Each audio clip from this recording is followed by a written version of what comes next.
નમસ્કાર વિદ્યાર્થી મિત્રો, તો વિદ્યાશાળાના યુટ્યુબ પ્લેટફોર્મ ઉપર આપ સૌનું હાર્દિક સ્વાગત છે.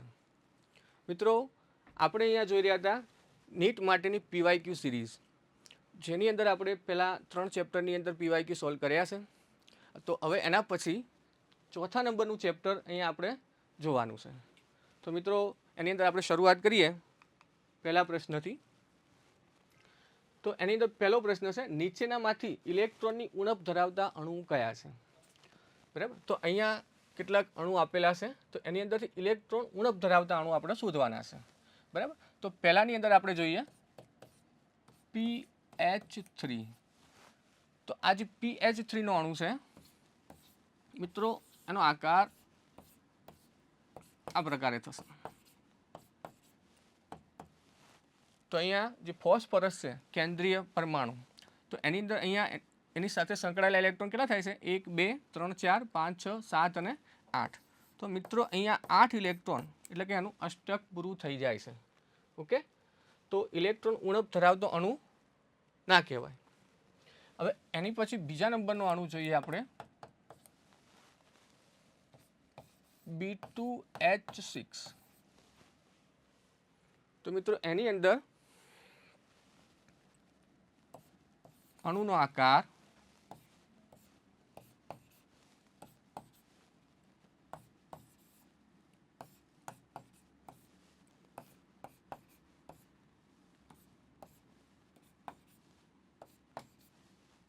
તો મિત્રો B2H6 અણુનો આકાર કંઈક આ પ્રકારનો થાય છે. હવે એની અંદર જોઈએ કે ભાઈ અષ્ટક પૂરું છે કે નહીં.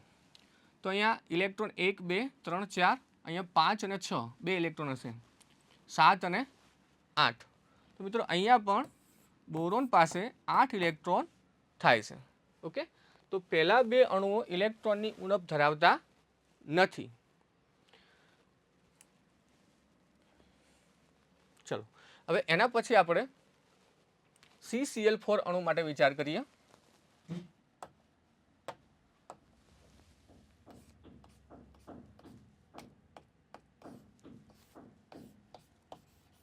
તો મિત્રો CCl4 ની અંદર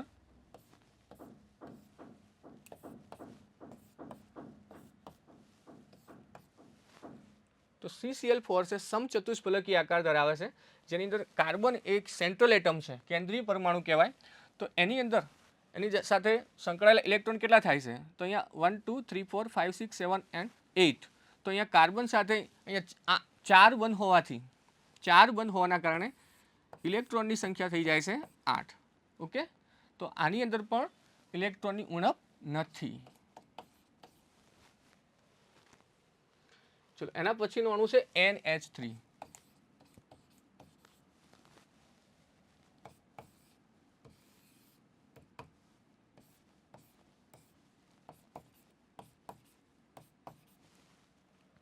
તો મિત્રો અહીંયા નાઇટ્રોજન કેન્દ્રીય પરમાણુ છે, તો એની અંદર પણ સંકળાયેલા ઇલેક્ટ્રોન જોઈએ 1 2 3 4 5 6 7 અને 8. તો નાઇટ્રોજન સાથે સંકળાયેલા ઇલેક્ટ્રોનની સંખ્યા થઈ જાય છે 8. ઓકે, તો નાઇટ્રોજન NH3 ની અંદર પણ ઇલેક્ટ્રોનની ઉણપ નથી. ઓકે, હવે એના પછીનો અણુ છે LiH.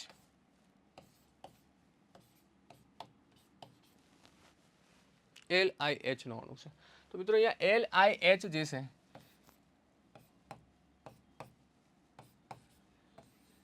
તો એની અંદર સિંગલ બંધ છે, લિથિયમ અને હાઇડ્રોજન વચ્ચે સિંગલ બંધ છે. ઓકે, તો એના કારણે આની સાથે સંકળાયેલા ઇલેક્ટ્રોન કેટલા થાય છે? એક બંધ છે, માટે 2 ઇલેક્ટ્રોન કહેવાય. તો આની અંદર જોઈ શકાય છે કે અષ્ટક પૂરું નથી, તો ઇલેક્ટ્રોનની ઉણપ ધરાવે છે. ઓકે, તો ઇલેક્ટ્રોનની ઉણપ ધરાવતો એક અણુ આપણને આ રીતે મળે છે. હવે એના સિવાય BCl3 નો અણુ છે.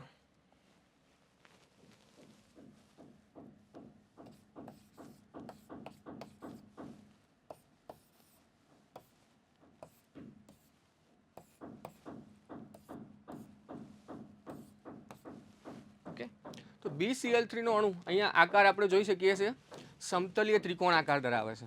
અને સમતલીય ત્રિકોણ આકાર ધરાવે છે તો એની અંદર 3 બંધ અહીંયા છે. 3 બંધ હોવાથી ટોટલ ઇલેક્ટ્રોન આની અંદર સંકળાયેલા છે 6 ઇલેક્ટ્રોન. ઓકે, તો અહીંયા પણ અષ્ટક પૂરું થતું નથી, માટે આ અણુ પણ ઇલેક્ટ્રોનની ઉણપ ધરાવે છે. ઓકે, તો અહીંયા આપણે જે પ્રશ્ન હતો એની અંદર 2 અણુ એવા મળ્યા કે જે ઇલેક્ટ્રોનની ઉણપ ધરાવે છે. તો આપણો જવાબ થશે સી. 2 અણુ એવા છે, આ 2 અણુ કે જે ઇલેક્ટ્રોનની ઉણપ ધરાવે છે. હવે એના પછી પ્રશ્ન છે I3 minus ion. I3 minus ion અણુનો સાચો આકાર અને આયોડિન વચ્ચેનો બંધ કોણ શું હશે? તો અહીંયા આપણે અણુનો આકાર જાણવો છે.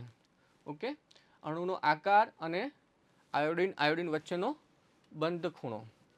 તો મિત્રો જોઈએ I3 માઇનસ આયન છે આની અંદર.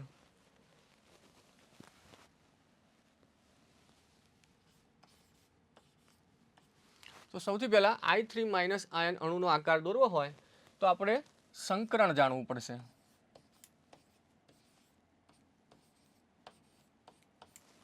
ઓકે, હવે સંકરણ જાણવું હોય તો એના માટે આપણે ઝેડ શોધીએ છીએ.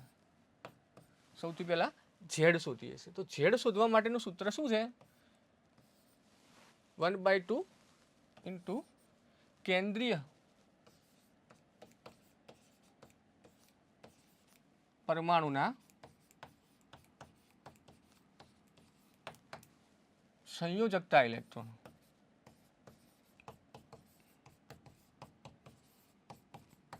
ની સંખ્યા. બરાબર, તો સૌથી પહેલા કેન્દ્રીય પરમાણુના સંયોજકતા ઇલેક્ટ્રોનની સંખ્યા લખીએ છીએ. પછી કેન્દ્રીય પરમાણુ સાથે જે બીજા પરમાણુ જોડાયેલા હશે તો એ પરમાણુ એક સંયોજક છે કે દ્વિસંયોજક છે એ પ્રકારના હશે. તો એની અંદર એક સંયોજક હોય, એક સંયોજક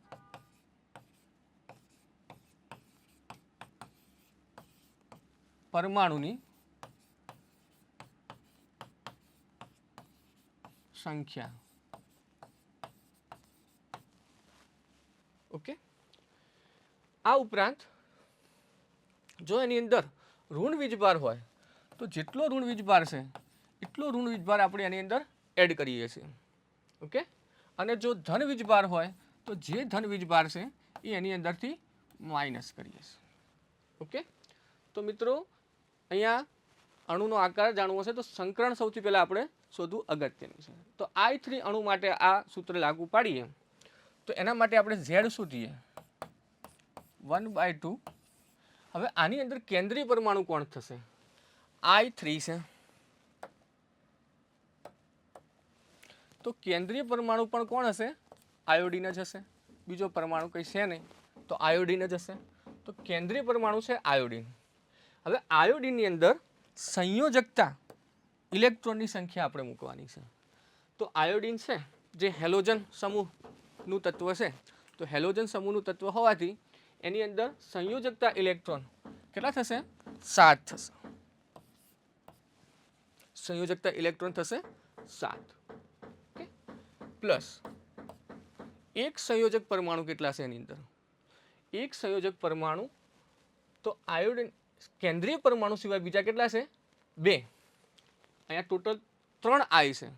ઓકે, તો કેન્દ્રીય પરમાણુ સિવાય બીજા કેટલા? 2 પરમાણુ એવા છે કે જે એક સંયોજક પરમાણુ કહેવાય. તો એની સંખ્યા લખવી છે મિત્રો. તો એની સંખ્યા થશે 2. બરાબર, હવે એ સિવાય એની અંદર ધન વીજભાર છે કે ઋણ વીજભાર? તો આપણે જોઈ શકીએ છીએ કે આની અંદર ઋણ વીજભાર છે. તો ઋણ વીજભાર હોય ત્યારે જેટલો ઋણ વીજભાર છે એટલું સંખ્યાની અંદર આપણે એડ કરીએ છીએ. ઓકે, હવે આનું વેલ્યુ શોધીએ તો 10/2 મળે છે, એટલે મળે છે 5. હવે ઝેડનું મૂલ્ય 5 હોય તો સંકરણ કયું ગણાય? 5 હોય તો 5 કક્ષકો વાળું સંકરણ sp3d. sp3d સંકરણ આની અંદર થાય. ઓકે, I3 ની અંદર sp3d સંકરણ થાય. હવે sp3d સંકરણ છે તો sp3d સંકરણ થાય છે તો એની અંદર એની સાથે સંકળાયેલો આકાર કયો છે TBP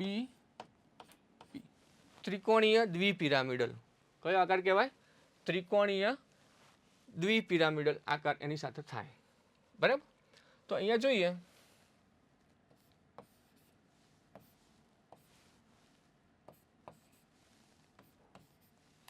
હવે z નું મૂલ્ય છે અહીંયા z નું મૂલ્ય બરાબર bond pair electron plus lone pair electron તો z બરાબર કેટલા થયા 5 થાય છે ઓકે હવે અહીંયા આપણે કાચું કામ કરીએ તો આયોડિન છે બીજા બે આયોડિન સાથે જોડાયેલા છે એટલે બોન્ડ પેર કેટલા થશે 2 થશે ઓકે હવે બોન્ડ પેર 2 થાય છે તો હવે લોન પેરની સંખ્યા આપણે ગણી શકીએ તો અહીંયા લોન પેર બરાબર 5 માઇનસ 2 એટલે લોન પેરની સંખ્યા થાય છે 3 ઓકે અબંધકારક ઇલેક્ટ્રોન યુગ્મની સંખ્યા કેટલી થાય છે 3 થાય છે તો મિત્રો આની અંદર TBP શેપ થાય છે અને 3 લોન પેર છે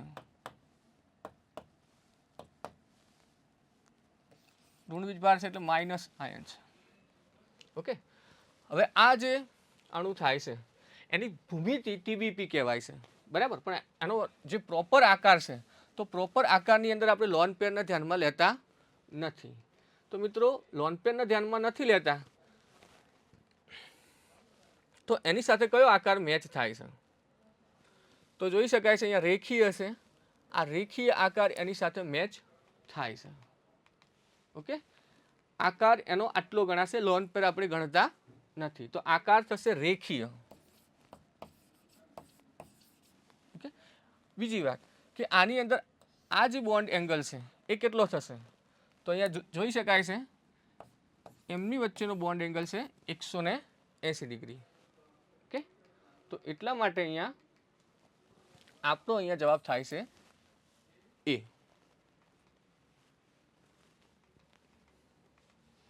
મિત્રો હવે એના પછીનો પ્રશ્ન જોઈએ નીચેનામાંથી બંધ ક્રમાંકનો સાચો ક્રમ શું હશે તો મિત્રો અહીંયા બંધ ક્રમાંક માટેનો સાચો ક્રમ નક્કી કરવો છે ઓકે હવે બંધ ક્રમાંક આપણે જાણવો હોય અને શોર્ટમાં જાણવો હોય તો એના માટે શોર્ટ ટ્રીક છે બરાબર તો એની અંદર આપણે શું કરીએ છીએ શોર્ટ ટ્રીકની અંદર તો એ જે અણુ કે આયન આપેલો છે એની અંદર ઇલેક્ટ્રોનની સંખ્યા ગણી કાઢીએ છીએ બરાબર તો ઇલેક્ટ્રોનની સંખ્યા ગણી અને એના ઉપરથી એનો જે બંધ ક્રમાંક છે એ આપણે નક્કી કરીએ છીએ બરાબર તો ઇલેક્ટ્રોનની સંખ્યા જો આ રીતે છે કે 10 ઇલેક્ટ્રોન હોય 11 12 13 14 15 અહીંયા થોડું નાનું પડે છે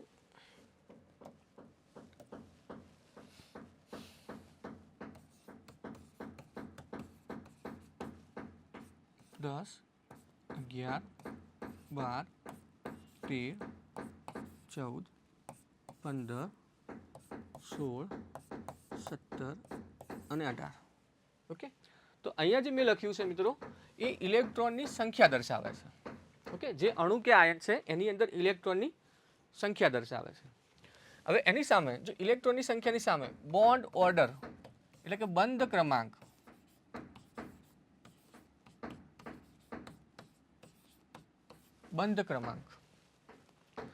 તો અહીંયા જો મિત્રો ઇલેક્ટ્રોનની સંખ્યા 10 હોય ત્યારે એનો બંધ ક્રમાંક થાય છે 1.0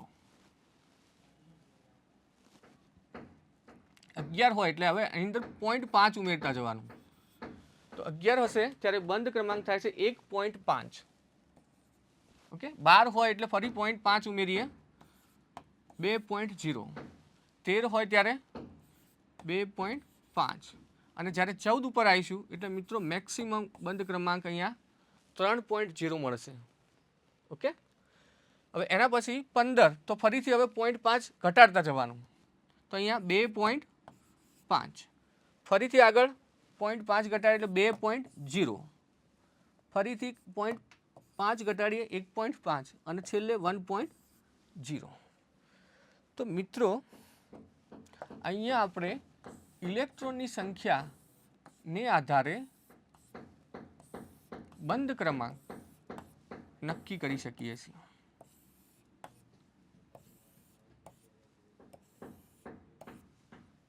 ઓકે, હવે અહીંયા જે આપણે અલગ અલગ અણુઓ આપેલા છે તો એ દરેકની અંદર આપણે ઇલેક્ટ્રોનની સંખ્યા નક્કી કરીએ અને એના ઉપરથી બંધ ક્રમાંક જાણીએ. તો પહેલા જોઈએ કે O2 છે, પછી છે O2 માઇનસ, પછી છે O2 2 માઇનસ અને પછી છે O2 પ્લસ. તો મિત્રો આ દરેકની અંદર આપણે ઇલેક્ટ્રોનની સંખ્યા જોઈએ. O2 તો ઓક્સિજન પરમાણ્વિક ક્રમાંક 8 છે. પરમાણ્વિક ક્રમાંક 8 છે તો જેટલો પરમાણ્વિક ક્રમાંક હોય એટલા જ એની અંદર ઇલેક્ટ્રોન હશે. ઓકે, અને 2 ઓક્સિજન છે O2, 8 દુ 16, તો એની અંદર ઇલેક્ટ્રોનની સંખ્યા થાય છે 16.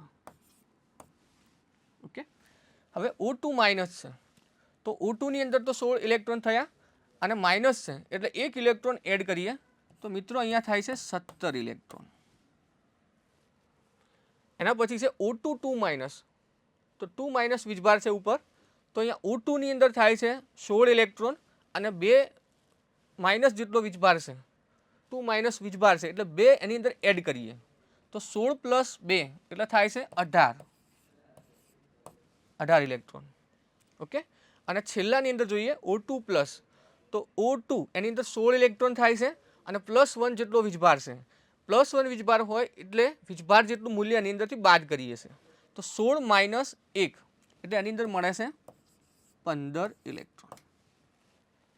ઓકે, તો હવે અહીંયા સામે ચેક કરીએ કે 16 ઇલેક્ટ્રોન હોય ત્યારે બંધ ક્રમાંકનું મૂલ્ય કેટલું થાય છે. બંધ ક્રમાંક બોન્ડ ઓર્ડર, તો 16 ઇલેક્ટ્રોન છે ત્યારે બંધ ક્રમાંક થાય છે 2.0. 17 ઇલેક્ટ્રોન છે એટલે બંધ ક્રમાંક થાય છે 1.5. એના પછી 18 ઇલેક્ટ્રોન છે તો 18 ઇલેક્ટ્રોનની અંદર બંધ ક્રમાંક થાય છે 1.0 અને 15 ઇલેક્ટ્રોન છે ત્યારે એનો બંધ ક્રમાંક થાય છે 2.5. તો મિત્રો અહીંયા આપણે જોઈ શકીએ છીએ કે આ અલગ અલગ અણુ કે આયનની અંદર બંધ ક્રમાંકના મૂલ્યો આ પ્રમાણે આપણને મળશે. તો મિત્રો સૌથી વધારે બંધ ક્રમાંકનું મૂલ્ય કોનું થાય છે? O2 પ્લસની અંદર 2.5 જેટલું મૂલ્ય મળે છે. એટલે સૌથી વધારે મૂલ્ય O2 પ્લસ હોવું જોઈએ. એટલા માટે અહીંયા O2 પ્લસ નથી તો A અને B ખોટા થશે. બરાબર, હવે આપણો જવાબ C અથવા D ની અંદરથી હોઈ શકે છે. મિત્રો બીજા નંબરનો કયો થાય છે? તો O2 જે છે એની અંદર બંધ ક્રમાંક થાય છે 2.0. તો બીજા નંબરની અંદર O2 અણુ જે આવતો હશે, O2 પ્લસ પછી O2 અણુ, એ આપણું સાચો જવાબ થશે. ઓકે, આ ઓપ્શનની અંદર O2 2 માઇનસ છે માટે D પણ હવે અહીંયા થાય છે ખોટો. ઓકે, ત્રીજા નંબરની અંદર જોઈએ તો ત્રીજા નંબરનું મૂલ્ય છે 1.5, જે કોના માટે છે? O2 માઇનસ માટે, તો એ પણ અહીંયા સાચું સાબિત થાય છે. અને છેલ્લો નંબર થાય છે અહીંયા 1.0 છે તો O2 2 માઇનસ, તો એ પણ બરાબર છે. તો મિત્રો અહીંયા આ પ્રશ્નની અંદર જવાબ આપણો C થાય છે. મિત્રો અહીંયા આગળ પણ આ જ પ્રકારના પ્રશ્નો આવશે કે જેની અંદર બંધ ક્રમાંક નક્કી કરવાનો થશે. તો મિત્રો આ જ મેથડનો આપણે સતત ઉપયોગ કરીશું. તો મિત્રો જોઈએ નેક્સ્ટ ક્વેશ્ચન. તો અહીંયા છે નીચેનામાંથી કયું વિધાન ખોટું છે? તો આપણે પસંદ કરીએ. ખોટું વિધાન અહીંયા નક્કી કરવાનું છે. તો અહીંયા ઓપ્શન છે O2 પ્લસ, O2 માઇનસ અને O2 2 માઇનસ. તો મિત્રો આની અંદર આપણે બંધ ક્રમાંક નક્કી કરીએ. બંધ ક્રમાંકના મૂલ્યો આપ્યા છે તો એની અંદર ચેક કરીએ કે એ સાચું છે કે નહીં. ઓકે, તો સૌથી પહેલાં જોઈએ ઓપ્શન A માટે.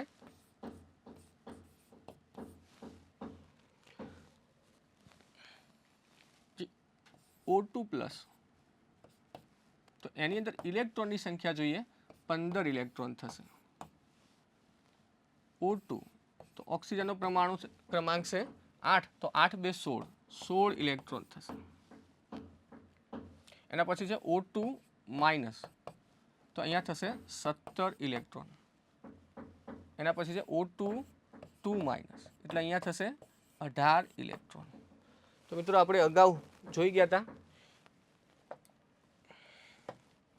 કે જ્યારે ઇલેક્ટ્રોનની સંખ્યા 10 હોય ત્યારે બંધ ક્રમાંક થાય છે 1, 11 થાય ત્યારે બંધ ક્રમાંક થાય છે 1.5, 12 હોય ત્યારે 2.0 છે, 13 હોય ત્યારે 2.5 હોય, 14 હોય ત્યારે 3.0 હોય, 15 માટે 2.5 છે, 16 માટે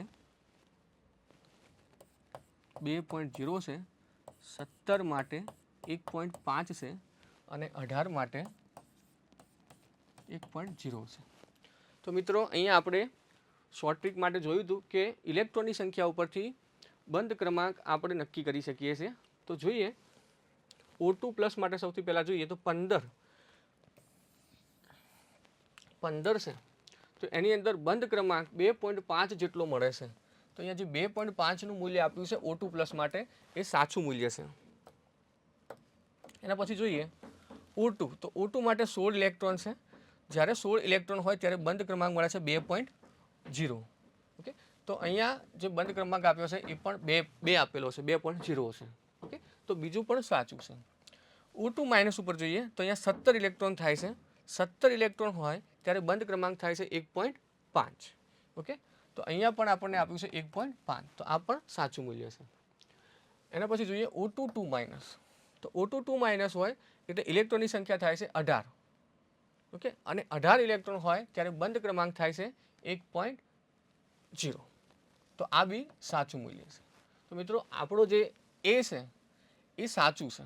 ઓકે, આપણે ખોટું મૂલ્ય નક્કી કરવાનું છે. તો આ ખોટું નથી, આ સાચું છે. ઓકે, સાચું વિધાન છે.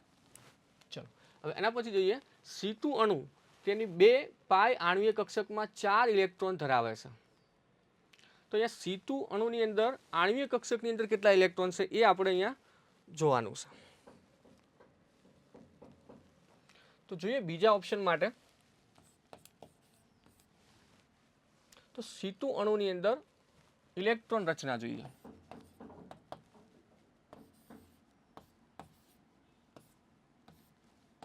પહેલું છે sigma 1s, sigma star 1s એની અંદર 2 ઇલેક્ટ્રોન થશે. સિગ્મા 2s એની અંદર 2 ઇલેક્ટ્રોન થશે. C2 ની અંદર ટોટલ કેટલા ઇલેક્ટ્રોન થાય છે? 6 ગુણ્યા 2 એટલે અહીંયા 12 ઇલેક્ટ્રોન હોય છે. ઓકે, તો 12 ઇલેક્ટ્રોન આપણે ભરવાના છે. એના પછી છે સિગ્મા સ્ટાર 2s, તો એની અંદર પણ 2 ઇલેક્ટ્રોન થશે.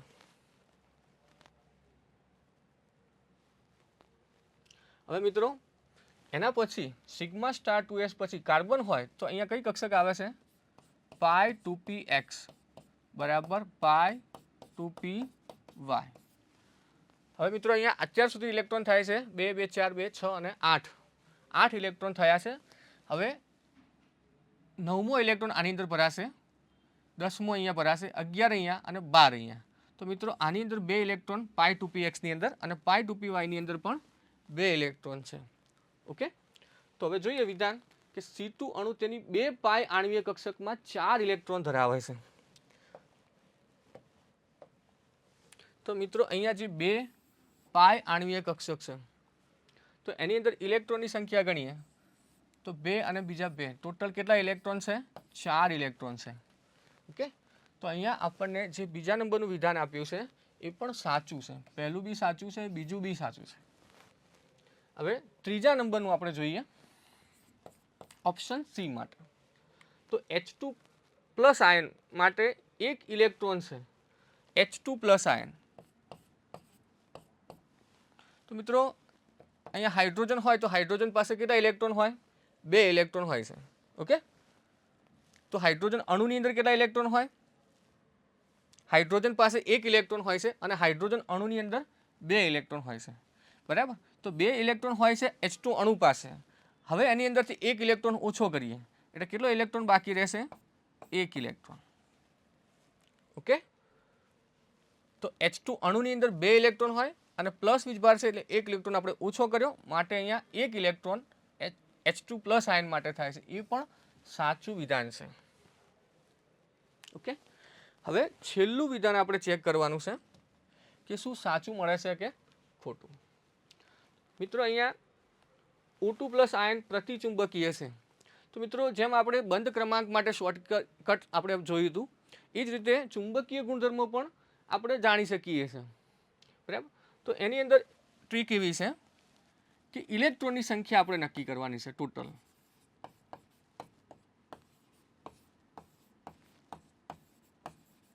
ઇલેક્ટ્રોનની સંખ્યા આપણે શોધવાની છે.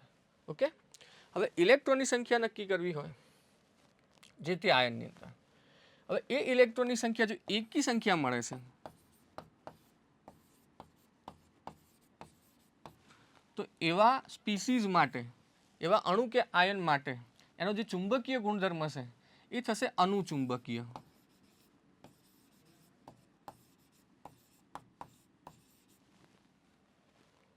અને જો બેકી સંખ્યાની અંદર ઇલેક્ટ્રોન હોય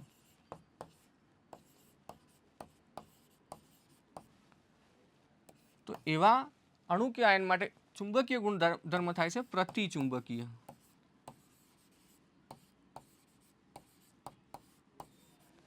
ઓકે, અહીંયા અપવાદ આપણે યાદ રાખવાના છે કે જ્યારે ઇલેક્ટ્રોનની સંખ્યા 10 હોય કે 16 હોય ત્યારે જે ગુણધર્મ મળે આપણને એનો ઉલટો કરી દેવાનો. જેમ કે બંને અહીંયા 10 અને 16 છે, બંને બેકી સંખ્યા છે, એટલે સ્વાભાવિક રીતે બેકી સંખ્યા હોય તો ચુંબકીય ગુણધર્મ પ્રતિચુંબકીય જોવા મળે. પણ આ બે કેસની અંદર આપણે જે મળે એનાથી ઉલટું કરી નાખવાનું. તો પ્રતિચુંબકીય હોવો જોઈએ પણ એકચ્યુઅલી કેવો છે? અનુચુંબકીય. બરાબર, અનુચુંબકીય છે. તો આટલું આપણે ધ્યાનમાં રાખીએ. હવે જોઈએ O2 પ્લસ આયનની અંદર ઇલેક્ટ્રોનની સંખ્યા ગણીએ.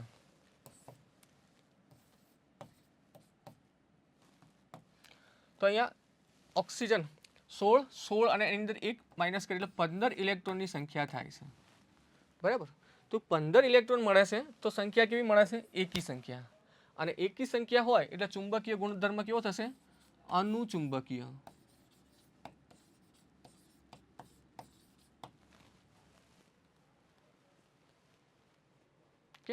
તો અહીંયા આ જે જવાબ છે અહીંયા આપણને આપ્યો છે પ્રતિચુંબકીય. હવે ખરેખર સાચું શું છે કે એનો ચુંબકીય ગુણધર્મ કેવો હોય છે? અનુચુંબકીય. ઓકે, તો ખોટું વિધાન આ છે ડી. તો અહીંયા આપણો જવાબ થાય છે ડી.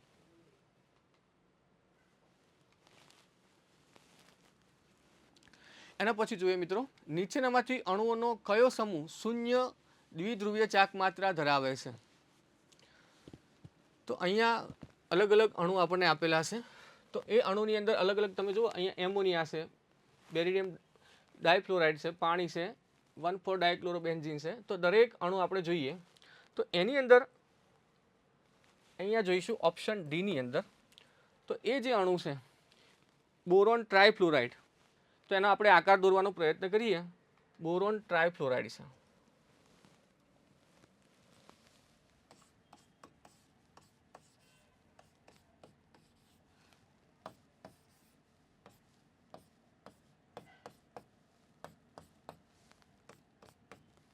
એના પછી બીજા નંબરનો અણુ છે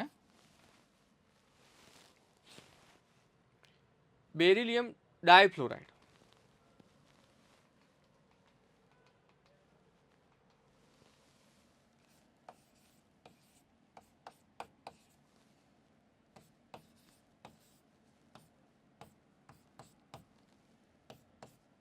બેરિલિયમ ડાયફ્લોરાઇડ.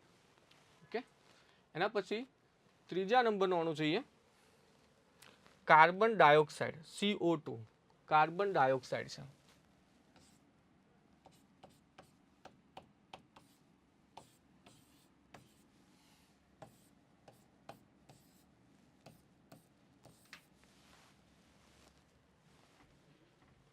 અને છેલ્લો અણુ છે 1,4-ડાયક્લોરોબેન્ઝીન.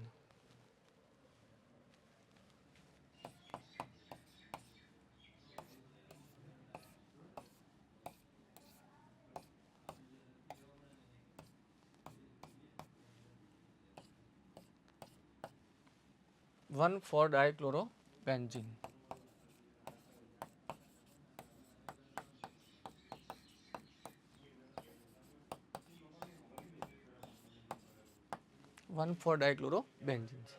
ઓકે, હવે આની અંદર આપણે શું જોવાનું છે? દ્વિધ્રુવીય ચાર્જ માત્રા ચેક કરવાનું છે, બરાબર. અને દ્વિધ્રુવીય ચાર્જ માત્રાનું મૂલ્ય શૂન્ય બધાની અંદર. કયો આખો સમૂહ કે આખું ગ્રુપ એવું છે કે જેની અંદર દ્વિધ્રુવીય ચાર્જ માત્રા શૂન્ય થાય છે? ઓકે, તો મિત્રો આની અંદર આપણે ઓપ્શન ડી ની અંદર ચેક કરીએ તો જે અણુ આપેલા છે તો એની અંદર આપણે ચુંબકીય ચાર્જ માત્રા જોઈશું. તો મિત્રો અહીંયા ડાયપોલ મોમેન્ટની દિશા આ રીતે છે. તો સમતલીય ત્રિકોણ આકાર છે, તો આના કારણે અહીંયા જે મ્યુ છે ચુંબકીય ચાર્જ માત્રા એનું મૂલ્ય થઈ જશે શૂન્ય, બરાબર. BeF2 અણુ છે તો એની અંદર પણ દ્વિધ્રુવીય ચાર્જ માત્રા વિરુદ્ધ દિશામાં છે. ડાયપોલ મોમેન્ટ વિરુદ્ધ દિશામાં હોવાના કારણે અહીંયા પણ ચુંબકીય ચાર્જ માત્રાનું મૂલ્ય થઈ જાય છે 0, બરાબર. એ રીતે આપણે જોઈએ CO2 ના અણુ માટે તો ઓક્સિજનની વિદ્યુત ઋણતા વધારે છે. મિત્રો અહીંયા જેની વિદ્યુત ઋણતા વધારે છે એની તરફ આપણે એરો રાખીએ છીએ, જેની વિદ્યુત ઋણતા ઓછી હોય એની તરફ ક્રોસ રાખીએ છીએ.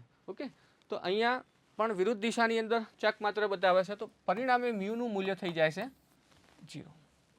ઓકે, છેલ્લા ઓપ્શનની અંદર તો આની અંદર પણ દ્વિધ્રુવીય ચાર્જ માત્રા મૂલ્ય અહીંયા વિરુદ્ધ દિશામાં હોવાના કારણે પરિણામે મ્યુનું મૂલ્ય 0 થઈ જાય છે. ઓકે, તો અહીંયા જે આપણને ઓપ્શન આપ્યા છે એની અંદર ડી ઓપ્શન એવો હશે કે જેની અંદર બધા અણુઓ માટે ચુંબકીય ચાર્જ માત્રાનું મૂલ્ય શૂન્ય જેટલું થાય છે. તો આપણો જવાબ થશે ડી એની અંદર.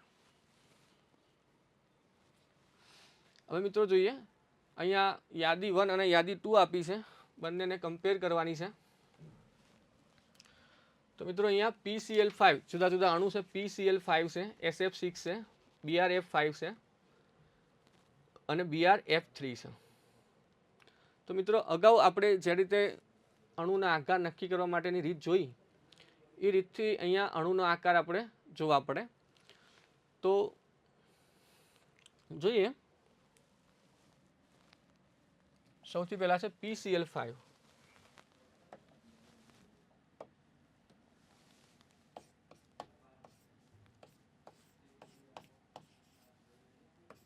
તો અહીંયા Z બરાબર થાય છે 1/2. આપણે જોઈ રહ્યા એ રીતે કે કેન્દ્રીય પરમાણુ છે એની અંદર સંયોજકતા ઇલેક્ટ્રોન તો અહીંયા 5 છે +5 એટલે ટોટલ 10 થાય છે. 10/2 એટલે જવાબ આવે છે 5. ઓકે, એટલે એની ભૂમિતિ થાય છે TBP, ત્રિકોણીય દ્વિપિરામિડલ. ઓકે,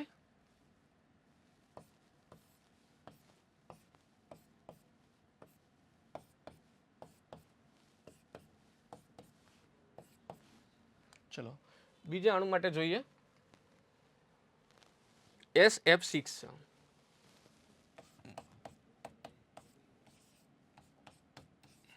તો મિત્રો Z શોધીએ 1/2. આપણું જે સૂત્ર છે એ પ્રમાણે કેન્દ્રીય પરમાણુ છે તો એની અંદર સલ્ફરના સંયોજકતા ઇલેક્ટ્રોન 6 અને 6 ફ્લોરિન છે. તો અહીંયા ટોટલ 6 + 6 12/2 બરાબર થાય છે 6. હવે 6 હોય તો અહીંયા આકાર થાય છે અષ્ટફલકીય.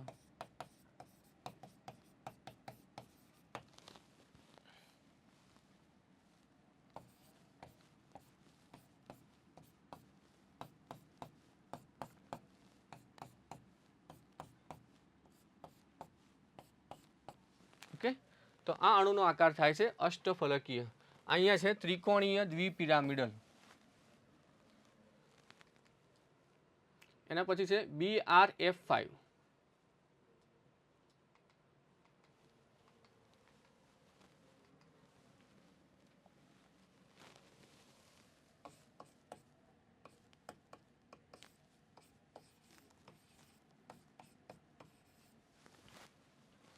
તો Z શોધીએ મિત્રો 1/2. ચલો ભાઈ, કેન્દ્રીય પરમાણુ બ્રોમિન છે તો એના સંયોજકતા ઇલેક્ટ્રોન 7 થાય છે. એકલ પરમાણુ છે 5 એટલે 12/2 એટલે અહીંયા પણ થાય છે 6. હવે 6 હોય તો એની ભૂમિતિ કેટલી થાય? અષ્ટફલકીય. બરાબર. અહીંયા L બરાબર બોન્ડ પેર પ્લસ લોન પેર થશે. મિત્રો અહીંયા બોન્ડ પેર એટલે કેન્દ્રીય પરમાણુ અને બીજા પરમાણુ વચ્ચે કેટલા બંધ બને છે દેખાય છે? 5 જેટલા બંધ બને છે. તો L બરાબર 6 છે. બોન્ડ પેર ઇલેક્ટ્રોન કેટલા છે? 5. તો લોન પેરની જવાબ થશે 1. લોન પેર બરાબર 6 માઇનસ 5. લોન પેર બરાબર 1. ઓકે, તો હવે આને આપણે આકાર દોરીએ.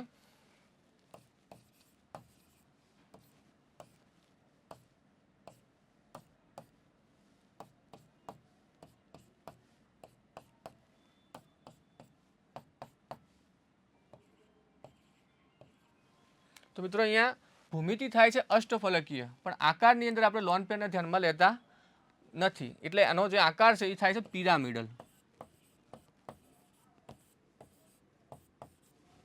પિરામિડલ આકાર છે. ઓકે, અને જે છેલ્લો ઓપ્શન છે આપણી જોડે BF3.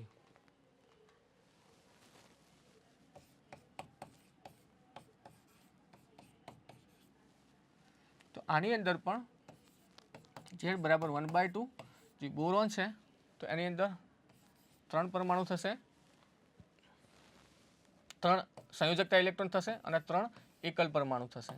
એટલે 6/2 બરાબર આવે છે 3. તો 3 હોય એટલે કયું સંકરણ થાય? sp2. અને sp2 સંકરણ થાય તો અહીંયા અણુનો આકાર થશે સમતલીય ત્રિકોણ. ઓકે, આ પ્રકારનો આકાર થાય છે જેને આપણે કહીએ છીએ સમતલીય ત્રિકોણ આકાર.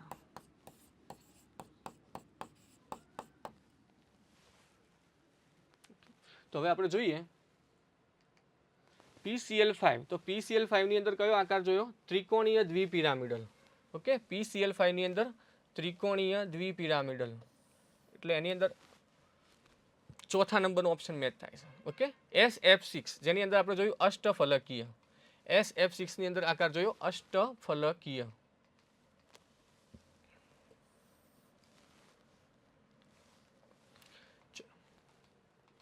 એના પછી BRF5 તો એની અંદર આકાર જોયો પિરામિડલ અને છેલ્લે સમતલીય ત્રિકોણ. તો અહીંયા ચોરસ પિરામિડલ અને આ ત્રિકોણીય સમતલ. તો હવે આપણે મેચ કરીએ નંબર A. તો એની અંદર એક સાથે 4 ઓપ્શન છે, એકની અંદર એની અંદર 4 થાય છે. ઓકે,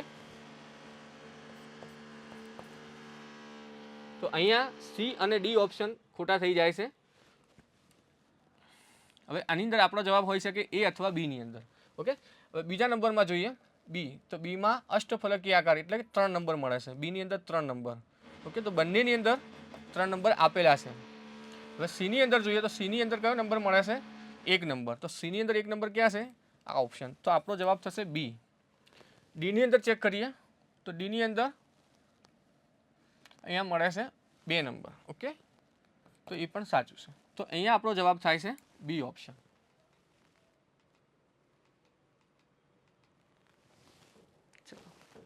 હવે અહીંયા ફરીથી બંધ ક્રમાંક અને ચુંબકીય સ્વભાવ. તો આ પ્રશ્ન આપણે વારંવાર જોઈ ગયા છીએ એટલે હવે થોડું સ્પીડમાં ઝડપથી કરી લઈએ. તો O2 માઇનસ છે, O2 માઇનસ છે તો એની અંદર ઇલેક્ટ્રોનની સંખ્યા કેટલી થાય? 16 + 1 એટલે 17 ઇલેક્ટ્રોન થાય છે. ઓકે, 17 ઇલેક્ટ્રોન થાય તો બંધ ક્રમાંક આપણે જોયું તો પ્રમાણે કેટલો થાય છે? 1.5. ઓકે, અને ચુંબકીય સ્વભાવ તો અહીંયા 17 ઇલેક્ટ્રોન છે, એકી સંખ્યા છે. તો એકી સંખ્યા હોય એટલે ચુંબકીય ગુણધર્મ કયો થાય? અનુચુંબકીય. બરાબર, તો 1.5 અને અનુચુંબકીય. તો અહીંયા આપણો જવાબ થાય છે B. ચલો એના પછીનો નેક્સ્ટ ક્વેશ્ચન છે નીચેના ઇલેક્ટ્રોન બિંદુ બંધારણમાં ડાબેથી જમણે જતા પ્રત્યેક નાઇટ્રોજનનો નિયમનિષ્ઠ ભાર ગણવાનો છે. ઓકે, તો અહીંયા આપણે નિયમનિષ્ઠ ભાર ગણવાનો છે. નિયમનિષ્ઠ ભાર ગણવા માટે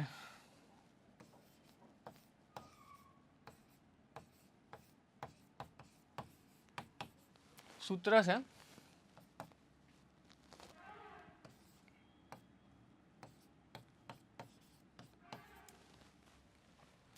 V એટલે સંયોજકતા ઇલેક્ટ્રોનની સંખ્યા, L V એટલે સંયોજકતા ઇલેક્ટ્રોનની સંખ્યા, L એટલે લોન પેરની સંખ્યા, અબંધકારક ઇલેક્ટ્રોન યુગ્મની સંખ્યા અને B એટલે બંધકારક ઇલેક્ટ્રોન યુગ્મની સંખ્યા.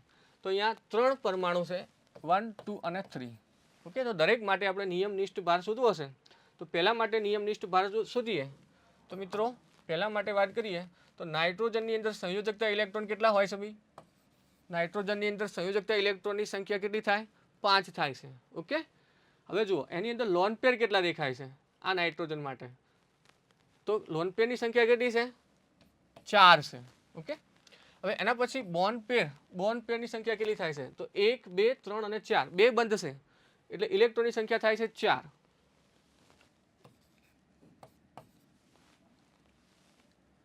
તો અહીંયા 5 -4 -2 એટલે જવાબ થાય છે -1. ઓકે, તો અહીંયા જે નાઇટ્રોજન છે પહેલા નાઇટ્રોજન માટે નિયમનિષ્ઠ ભાર થાય છે -1. હવે આપણે બીજા માટે જોઈએ, આનું આ જ સૂત્ર લાગુ પાડીએ.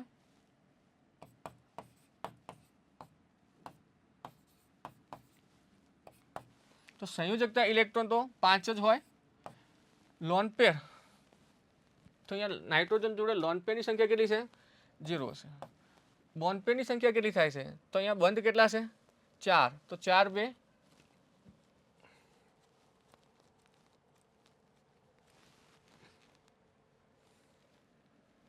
અહીંયા 4 2 8 થશે. ઓકે, તો 5 -4 તો બરાબર થાય છે 1.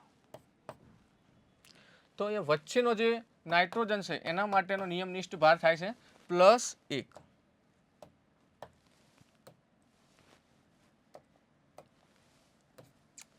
ચલો હવે ત્રીજા પરમાણુ માટે પણ આપણે નિયમનિષ્ઠ ભાર આ જ રીતે ગણવાનો છે. તો ત્રીજા માટે જોઈએ V - L - B/2. ચલો ફરીથી ત્રીજા માટેની વાત કરીએ તો સંયોજકતા ઇલેક્ટ્રોનની સંખ્યા 5 હોય માઇનસ લોન પેર કેટલા છે? 1 2 3 4. બોન્ડ પેર કેટલા છે? તો 1 2 3 4. તો 4/2. તો 5 -4 -2 એટલે અહીંયા પણ જવાબ થાય છે -1. ઓકે, તો છેલ્લા નાઇટ્રોજનમાં પણ નિયમનિષ્ઠ ભાર થાય છે -1. તો ઓપ્શન આપણો કયો સાચો થાય છે? -1 +1 અને -2. તો અહીંયા બી જવાબ આપણો સાચો સાબિત થાય છે.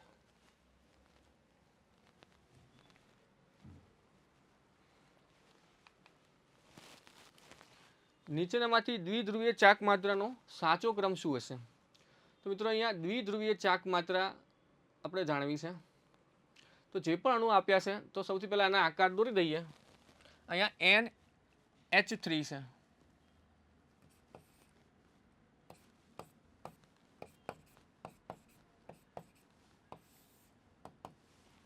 પછી છે BF3.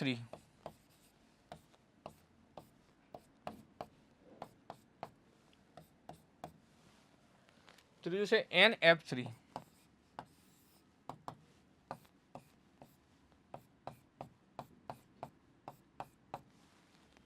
અને છેલ્લું છે H2O.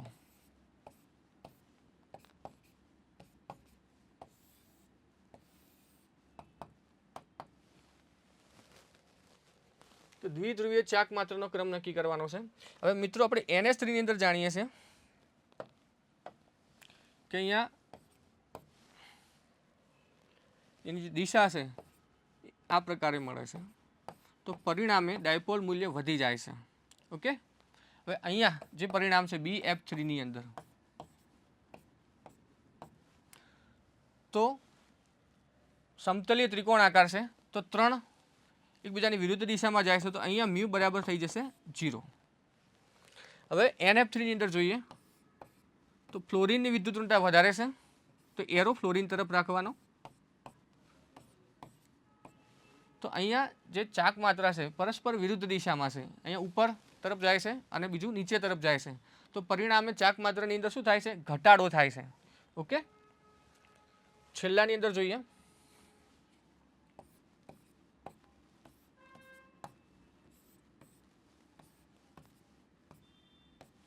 તો મિત્રો અહીંયા પરિણામે ચાક માત્રા મૂલ્ય એક જ દિશામાં થાય છે. તો અહીંયા 4 ઓપ્શન આપણે ચેક કરીએ તો એની અંદર સૌથી વધારે ચાક માત્રા આપણે જાણી શકીએ કે H2O ની અંદર થશે. ઓકે, સૌથી વધારે ચાક માત્રા H2O ની અંદર થશે. પછી બીજું અહીંયા એક જ દિશામાં છે ચાક માત્રા તો પરિણામી મૂલ્ય વધી જશે. ઓકે, તો બીજું NH3 થશે, H2O NH3. આની અંદર 0 થાય છે, BF3 0 છે એટલે BF3 છેલ્લે આવશે. ઓકે, અને આની અંદર તો પરિણામે વિરુદ્ધ દિશામાં જાય છે, બરાબર, તો મૂલ્યમાં ઘટાડો થાય છે, તો NH3 કરતાં NF3 નું મૂલ્ય ઓછું મળે છે. તો એના કારણે અહીંયા આપણો જવાબ થાય છે બી. ઓકે, તો હવે જોઈએ નેક્સ્ટ પ્રશ્ન. પ્રશ્ન છે નીચેનામાંથી કયો ક્રમ સાચો છે. ઓકે, તો અહીંયા 4 અલગ અલગ ક્રમ આપણને આપેલા છે, તો એની અંદરથી કયો ક્રમ સાચો છે એ આપણે નક્કી કરવાનું છે. તો મિત્રો પહેલો જે આપણને ઓપ્શન આપ્યો છે ધ્રુવીયકરણ શક્તિ માટે આપ્યો છે, બરાબર, ધ્રુવીયકરણ શક્તિ.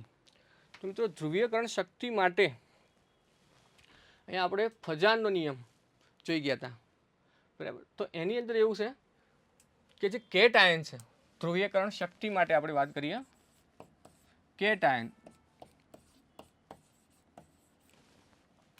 તો કેટ આયનનો વીજભાર વધારે હોય,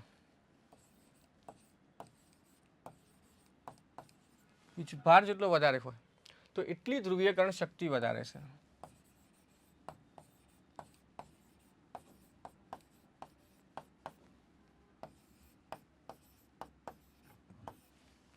બરાબર, તો આની અંદર જેનો વીજભાર કેટ આયનની અંદર જેનો વીજભાર વધારે હશે એની ધ્રુવીયકરણ શક્તિ વધારે થશે.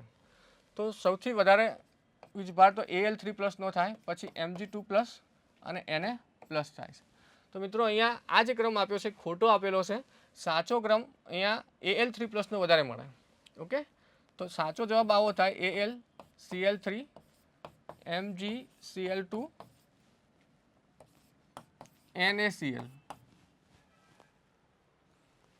બરાબર, તો અહીંયા જે આપેલું છે એ ખોટું છે, બરાબર, આ ખોટું છે. હવે એના પછી ઓપ્શન બી ની અંદર જોઈએ તો એની અંદર બંધ લંબાઈનો આપણે ક્રમ નક્કી કરવાનો છે, બરાબર. તો અહીંયા આપણે બંધ લંબાઈનો ક્રમ નક્કી કરવો હોય તો સૌથી પહેલા આપણે એનો અણુનો આકાર જોઈ લઈએ. હવે આપણે જાણીએ છીએ કે ભાઈ અણુનો આકાર અને પછી બીજું જોઈશે બંધ ક્રમાંક. તો પહેલા અણુના આકાર દોરીએ. CO અણુ છે,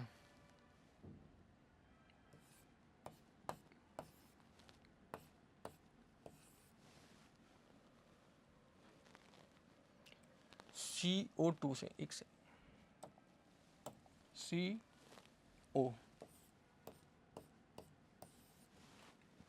CO2 માટે દોરીએ. CO2 છે, પછી છે HCO2- છે,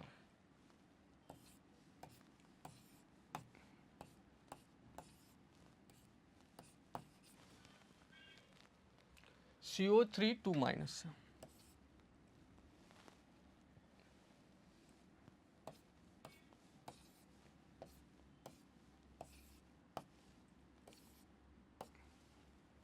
ઓકે, તો 4 અણુના આકાર કંઈક આ પ્રમાણે છે. હવે મિત્રો આની અંદર આપણે શું કરવું છે, બંધ ક્રમાંક નક્કી કરીએ, બંધ ઓર્ડર, બરાબર. બંધ ક્રમાંક આપણે નક્કી કરવો હોય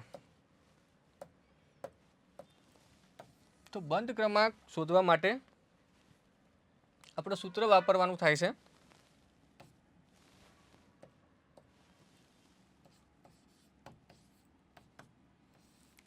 તો અહીંયા કાર્બન અને ઓક્સિજન વચ્ચેના બંધની સંખ્યા, વચ્ચે બંધની સંખ્યા, ઓકે, કાર્બન ઓક્સિજન વચ્ચેના બંધની સંખ્યા ભાગ્યા સંસ્પંદન સૂત્રોની સંખ્યા.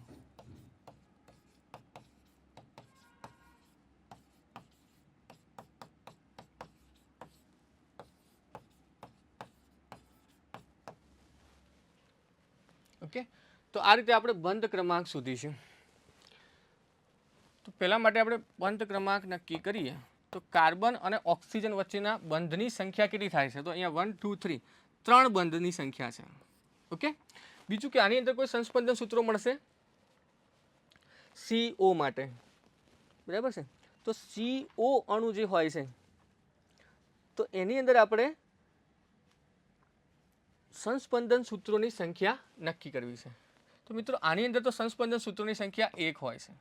ઓકે, તો આના માટે બંધ ક્રમાંક થાય છે 3. હવે આના માટે બંધ ક્રમાંક નક્કી કરીએ તો કાર્બન અને ઓક્સિજન વચ્ચેના બંધની સંખ્યા. ઓકે, કાર્બન અને ઓક્સિજન વચ્ચેના બંધની સંખ્યા. તો અહીં આપણે સૂત્ર પ્રમાણે જોઈએ તો ટોટલ બંધની સંખ્યા 1, 2, 3 અને 4 થાય છે. બરાબર. અને હા, તો CO2ના અણુની અંદર સંસ્પંદન સૂત્રો કેટલા મળે છે? તો અહીંયા ઇલેક્ટ્રોનનું કોન્જ્યુગેશન થાય છે. બરાબર. તો એક જગ્યાએ ટ્રિપલ બંધ, બીજું સંસ્પંદન સૂત્ર થાય તો એની અંદર એક સિંગલ બંધ અને એક જગ્યાએ ટ્રિપલ બંધ, આ પ્રકારનું સંસ્પંદન સૂત્ર મળે છે. ઓકે, તો સંસ્પંદન સૂત્રોની સંખ્યા આની અંદર થાય છે 2. તો એના કારણે બંધ ક્રમાંક થાય છે 2.0. હવે ત્રીજાની અંદર બંધ ક્રમાંક જોઈએ તો એ કાર્બન અને ઓક્સિજનના બંધની સંખ્યા જ નક્કી કરવાની છે. તો 1, 2 અને 3, તો ટોટલ બંધની સંખ્યા કેટલી મળે છે? 3. ઓકે, કાર્બન અને ઓક્સિજન વચ્ચેના ટોટલ બંધની સંખ્યા અહીંયા આપણને મળે છે 3. હવે આની અંદર સંસ્પંદન સૂત્રો કેટલા મળશે? તો અહીંયા માઇનસ ચાર્જ એકવાર અહીંયા હશે, બીજી વાર ત્યાં જશે, એટલે સંસ્પંદન સૂત્રો મળશે 2. તો બંધ ક્રમાંકનું મૂલ્ય મળે છે 1.5. બરાબર. હવે છેલ્લું સૂત્ર જોઈએ મિત્રો, તો આની અંદર પણ કાર્બન અને ઓક્સિજન વચ્ચેના બંધની કુલ સંખ્યા તો 1, 2, 3 અને 4, તો 4 મળે છે. અને સંસ્પંદન સૂત્રો કેટલા મળશે? તો ડબલ બંધ અહીંયા છે 2, 3, 3 વાર સંસ્પંદન થાય તો 3 સૂત્રો મળશે. બરાબર. તો આ રીતે અહીંયા જે બંધ ક્રમાંક છે એ બંધ ક્રમાંક આપણે શોધી શકીએ છીએ. બરાબર છે. તો આની અંદર આ મૂલ્ય છે 1.33. હવે આની અંદર તમારે બંધ લંબાઈ નક્કી કરવી હોય તો બંધ લંબાઈ જેટલી ઓછી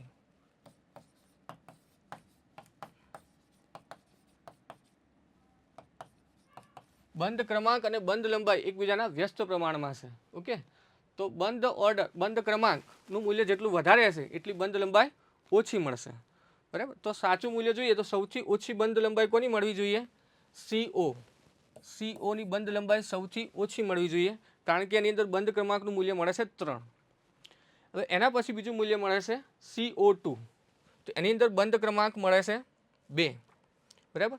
તો બંધ ક્રમાંકના મૂલ્યમાં ઘટાડો થયો તો બંધ લંબાઈની અંદર વધારો.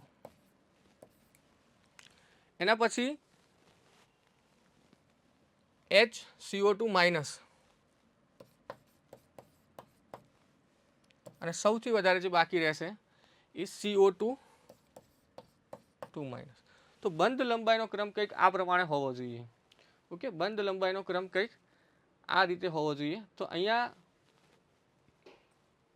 જે બંધ લંબાઈનો ક્રમ મળે છે આપણને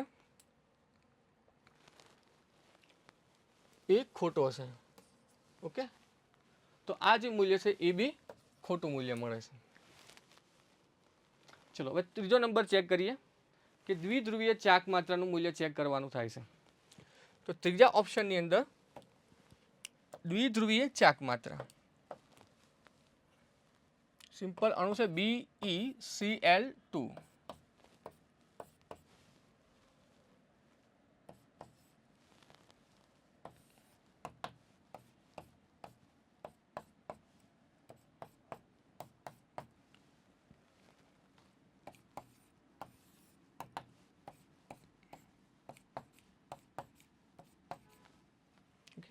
તો આપણે અગાઉ જોઈ ગયા એ પ્રમાણે કે ભાઈ અહીંયા ડાયપોલ મોમેન્ટ દ્વિધ્રુવીય ચાક માત્રા નક્કી કરવી હોય તો ચાક માત્રાની દિશા, તો પરિણામે આ અણુની અંદર ચાક માત્રાનું મૂલ્ય 0 થાય છે.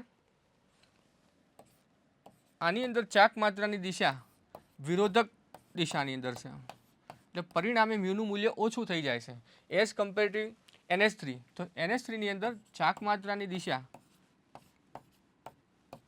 એકબીજાને સહાયક છે, તો પરિણામે મૂલ્ય ચાક માત્રાનું અહીંયા વધી જાય છે. તો 3 અણુના આપણે આકાર જોઈએ તો એની અંદર સૌથી વધારે દ્વિધ્રુવીય ચાક માત્રા NH3 માટે થશે, પછી NF3 માટે થશે અને સૌથી ઓછી BeCl2 માટે થશે. તો અહીંયા જે ક્રમ આપેલો છે આપણને એ સાચો ક્રમ છે. ઓકે, તો અહીંયા આપણો જવાબ થાય છે C.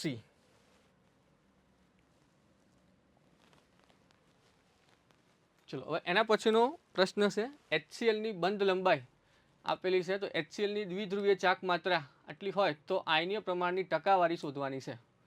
ઓકે, આયનીય પ્રમાણની ટકાવારી. તો મિત્રો અહીંયા સૌથી પહેલાં આપણે શું કરવું પડશે? Mu calculated. તો મ્યુ બરાબર શું થાય છે? ક્યુ ગુણ્યા ડી. મ્યુ બરાબર થાય છે ક્યુ ગુણ્યા ડી. હવે અહીંયા આપણે મ્યુ કેલ્ક્યુલેટેડ ગણવો હશે તો અહીંયા ક્યુનું મૂલ્ય કેટલું લેવાનું છે? 1.6 ગુણ્યા 10⁻⁻19 ઘાત કુલમ. હવે એની અંદર ડીનું મૂલ્ય મૂકીએ તો ડી બંધ લંબાઈ આપી છે 2.29 ગુણ્યા 10⁻10 ઘાત મીટર. બરાબર. તો અહીંયા જે મ્યુ છે એ મ્યુનું મૂલ્ય મળે છે 3.664 ગુણ્યા 10⁻⁻29 ઘાત. એકમ થશે કુલમ ઇન્ટુ મીટર. ચલો, તો મ્યુ કેલ્ક્યુલેટર મળી જાય છે. હવે આપણે ગણવાનું છે આયનીય પ્રમાણની ટકાવારી. તો અહીંયા આયનીય પ્રમાણની ટકાવારી ગણવી હોય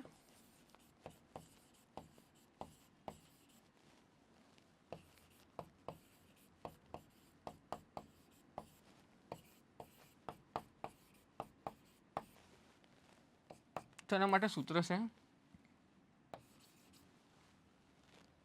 mu experimental upon mu calculated ગુણ્યા 100. બરાબર. તો અહીંયા આપણને મ્યુ એક્સપેરિમેન્ટેડ પ્રાયોગિક ચાક માત્રા આપણને આપેલી છે. બરાબર. પ્રાયોગિક ચાક માત્રાનું મૂલ્ય આપેલું છે જે આટલું થશે અને કેલ્ક્યુલેટેડ આપણે ગણી છે. તો આ સૂત્રની અંદર આપણે કિંમતો મૂકીએ તો મ્યુ બરાબર એક્સપેરિમેન્ટલ થાય છે 6.626 ગુણ્યા 10⁻⁻30 ઘાત કુલમ ઇન્ટુ મીટર ભાગ્યા મ્યુ કેલ્ક્યુલેટેડ 3.664 ગુણ્યા 10⁻⁻29 ઘાત કુલમ ઇન્ટુ મીટર ગુણ્યા 100. તો મિત્રો આ રીતે આપણે ગણતરી કરીએ એટલે જવાબ આવે છે 17%. ઓકે, આનું મૂલ્ય આવે છે 17%. એટલે અહીંયા આપણો જવાબ થાય છે સી.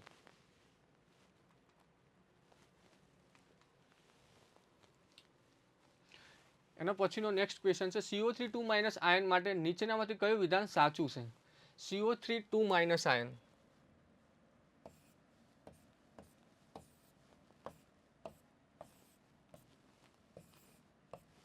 ચલો, CO3 આયન આ પ્રકારનું બંધારણ ધરાવે છે. તો હવે એની અંદર ઓપ્શન ચેક કરીએ કે બધા CO બંધની બંધ લંબાઈ સમાન છે. તો શું મિત્રો અહીંયા બધા CO બંધની બંધ લંબાઈ સમાન મળશે? તો અહીંયા સિંગલ બંધ છે અને બીજો ડબલ બંધ છે. બરાબર. તો સિંગલ બંધ અને ડબલ બંધની બંધ લંબાઈ જુદી જુદી થાય છે. ઓકે, તો એ જવાબ થશે નહીં. બીજો જોઈએ, પ્રત્યેક ઓક્સિજન પરમાણુનો નિયમનિષ્ઠ ભાર 0.67 છે. હવે દરેક ઓક્સિજન માટે નિયમનિષ્ઠ ભાર ટોટલ આપ્યો છે, સરેરાશ આપેલો છે. અહીંયા ઓક્સિજનની સંખ્યા 3 છે. ઓકે, ઓક્સિજનની સંખ્યા 3 છે તો એનો સરેરાશ નિયમનિષ્ઠ ભાર આપણે ગણવો પડે.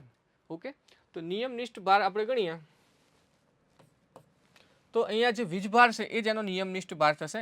એટલે આ ઓક્સિજન માટે થાય છે -1, આ ઓક્સિજન માટે પણ થાય છે -1 અને આ ઓક્સિજનનો થશે 0. બરાબર. તો અહીંયા ટોટલ તમારે વીજભાર, અહીંયા શું કરીશું આપણે? વીજભાર, કુલ વીજભાર ભાગ્યા સંસ્પંદન સૂત્રોની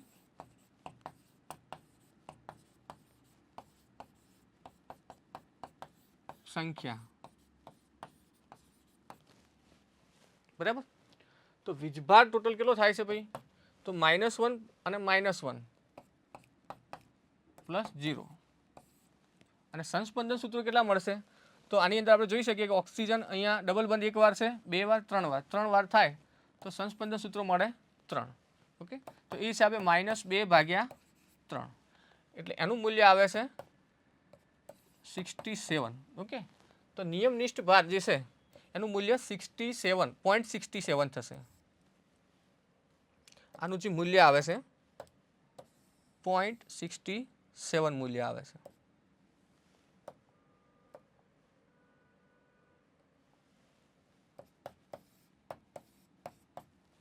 તો મિત્રો આ જે છે એ સાચું વિધાન છે.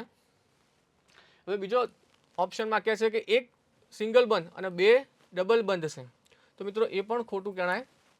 મધ્યસ્થ પરમાણુનું સંકરણ, તો મિત્રો અહીંયા જોઈ શકાય છે કે કાર્બન છે તો એની અંદર સંકરણ sp3 થશે ના, અહીંયા કાર્બનનું સંકરણ sp3 થતું નથી, પણ કયું સંકરણ છે? sp2 સંકરણ છે. ઓકે, તો અહીંયા જવાબ થાય છે બી. હવે એના પછી છે નીચે પૈકી કઈ જોડી અલગ સંકરણ અને સમાન આકાર ધરાવે છે? તો મિત્રો અહીંયા 4 અલગ અલગ જોડી આપેલી છે, તો જેની અંદર સંકરણ અને આકાર આપણે શોધવાના છે. બરાબર, તો અલગ અલગ જોડી માટે આપણે વિચાર કરીએ કે ભાઈ પહેલી જે જોડી છે NO3- આયન, બરાબર, તો એની અંદર સંકરણ આપણે જોઈએ તો Z બરાબર 1/2. નાઇટ્રોજનની અંદર સંયોજકતા ઇલેક્ટ્રોન થશે 5. અહીંયા દ્વિસંયોજક પરમાણુ છે એટલે અહીંયા ઓક્સિજનનું આપણે મૂલ્ય મૂકીશું નહીં. વીજભાર છે 1, બરાબર, તો 6/2 એટલે 3. તો આની અંદર સંકરણ કયું થશે? sp2 સંકરણ છે. અને નાઇટ્રેટ આયન છે તો નાઇટ્રેટ આયનનો આકાર કેવો થાય છે ભાઈ?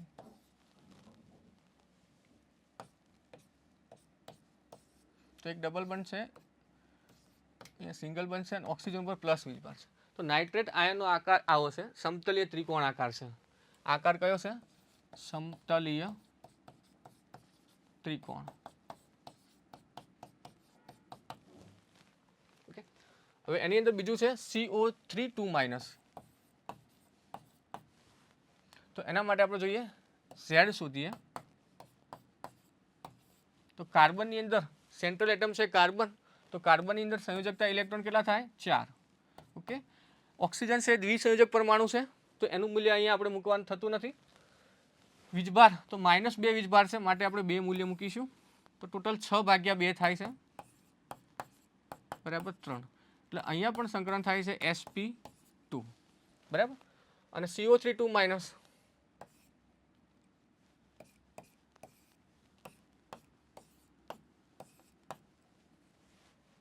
તો આ જે જોડી છે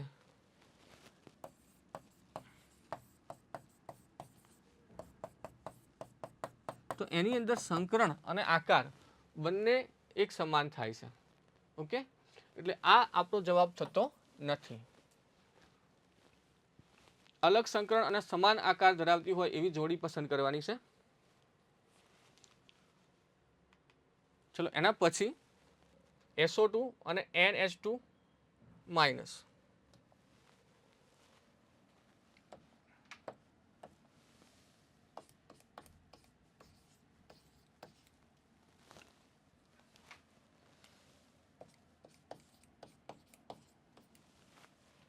તો SO2 ના અણુ માટે જોઈએ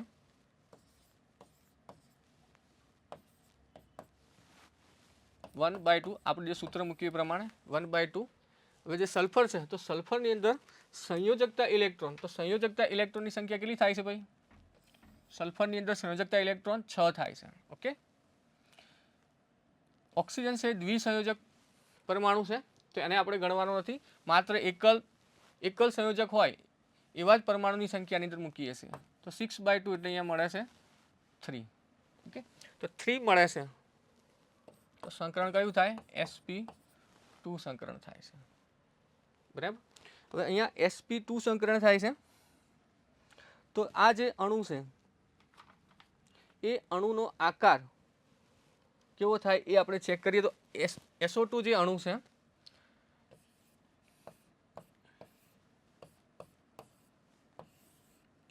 તો આ જે આકાર છે કેવો છે? વળેલો છે,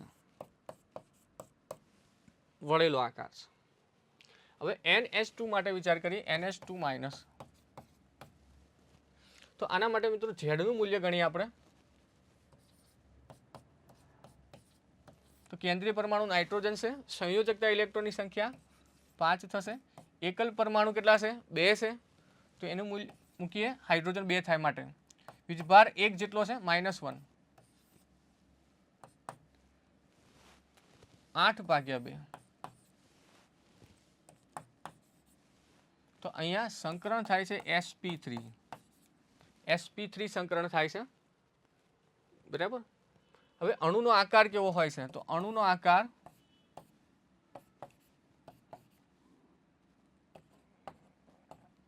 તો અહીંયા પણ આકાર વળેલો હશે,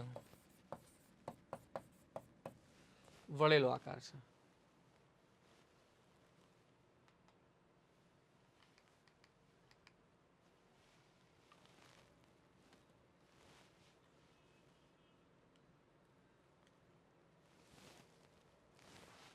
ચલો એના પછી ત્રીજા નંબરનો અણુ જોઈએ HCF2 અને CO2।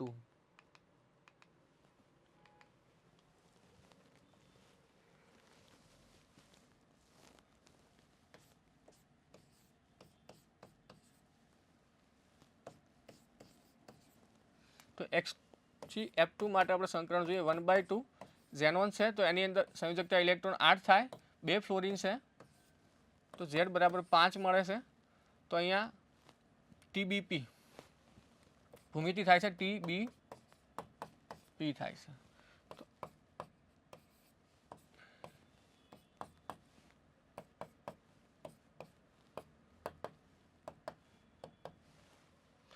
તો અહીંયા અણુનો આકાર થાય છે રેખીય, સંકરણ છે, હા સંકરણનું મૂલ્ય અહીંયા TBP sp3d સંકરણ છે। CO2 માટે જોઈએ તો અણુનો આકાર આપણે ડાયરેક્ટ જાણીએ જ છીએ, તો અહીંયા સંકરણની વાત કરીએ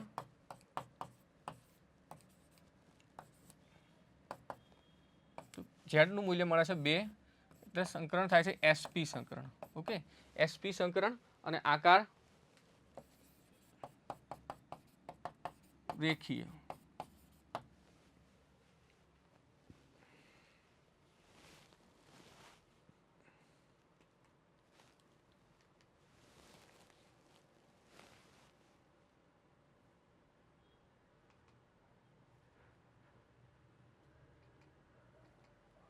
ચલો મિત્રો ચોથા ઓપ્શનની અંદર જોઈએ H2O અને NH3 છે।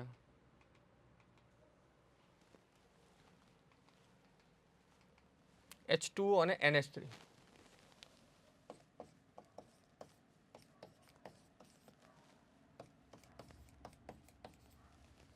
તો H2O ની અંદર સંકરણ છે sp3 સંકરણ, NH3 ની અંદર પણ સંકરણ છે sp3 સંકરણ છે, ઓકે। H2O નો આકાર આપણે જાણીએ છીએ,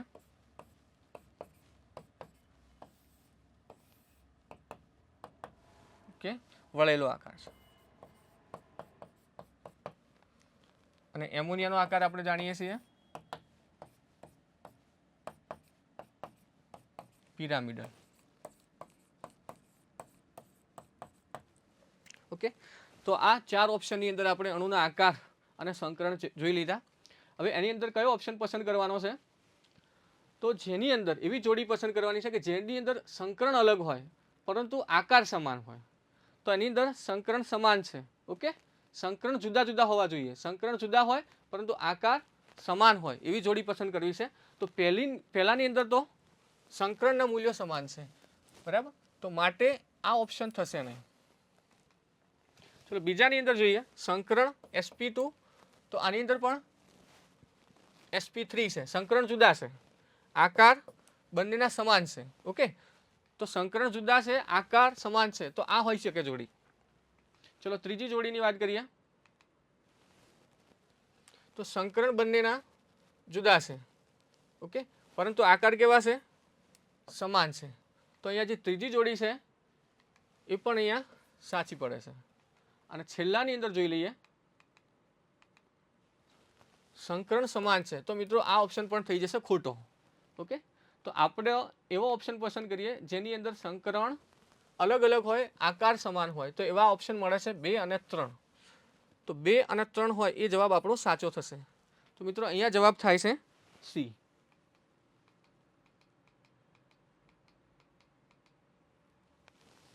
ચલો હવે એના પછી દ્વિધ્રુવીય ચાક માત્રાનો ક્રમ નક્કી કરવાનો છે. તો મિત્રો અહીંયા જે આપ્યા છે 4 અણુઓ,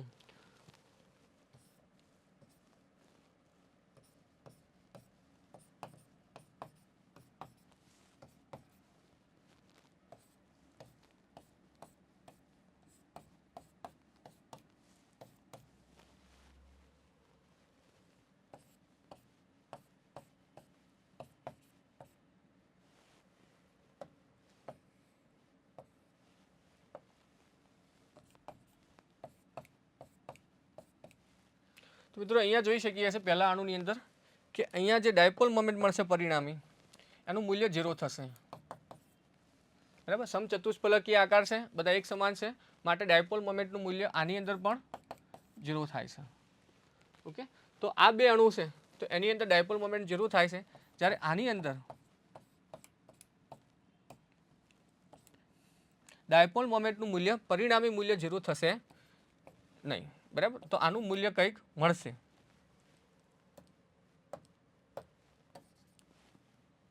તો આ ઓપ્શનની અંદર mu is not equal to 0. તો એવો ઓપ્શન પસંદ કરીએ જેની અંદર બંને 0 હોય, સમાન છે. ઓકે, CH4 અને CCl4 બંનેના જે દ્વિધ્રુવીય ચાક માત્રા છે સમાન છે અને આનું મૂલ્ય વધારે છે. તો અહીંયા આપણો ઓપ્શન થાય છે એ.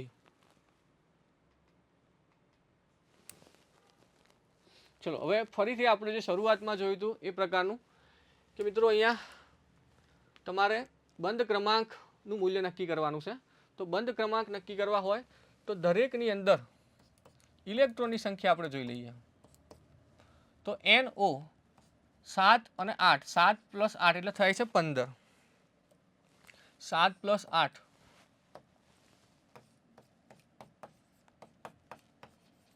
અહીંયા કાર્બનના થાય છે 6, નાઇટ્રોજનના 7 + 1.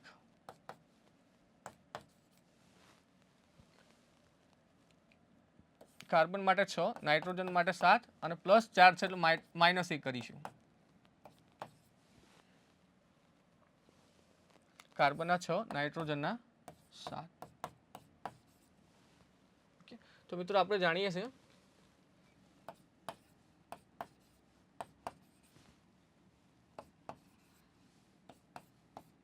કે ઇલેક્ટ્રોનની સંખ્યા પ્રમાણે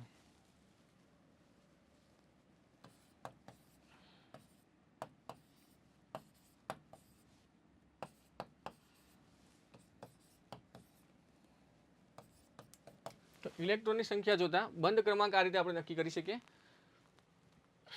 ચલો, તો 15 છે તો 15 માટે બંધ ક્રમાંક કેટલો થાય છે 2.5.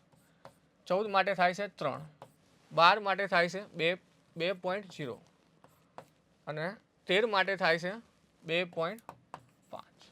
તો અહીંયા તમારે બંધ ક્રમાંકનો સૌથી વધુ મૂલ્ય નક્કી કરવું છે. સૌથી વધારે બંધ ક્રમાંકનું મૂલ્ય ક્યાં મળે છે? તો 3 જેટલું મૂલ્ય છે જે Cn- આયનની અંદર છે. ઓકે, તો બંધ ક્રમાંકનું મૂલ્ય સૌથી વધારે હોય તો એ ઓપ્શન છે બી. ચલો એના પછી નીચેનામાંથી કઈ જોડી સમાન બંધ ક્રમાંક ધરાવતી નથી? ઓકે, તો આની અંદર ક્રમશઃ બંનેની અંદર ઇલેક્ટ્રોનની સંખ્યા મૂકીએ.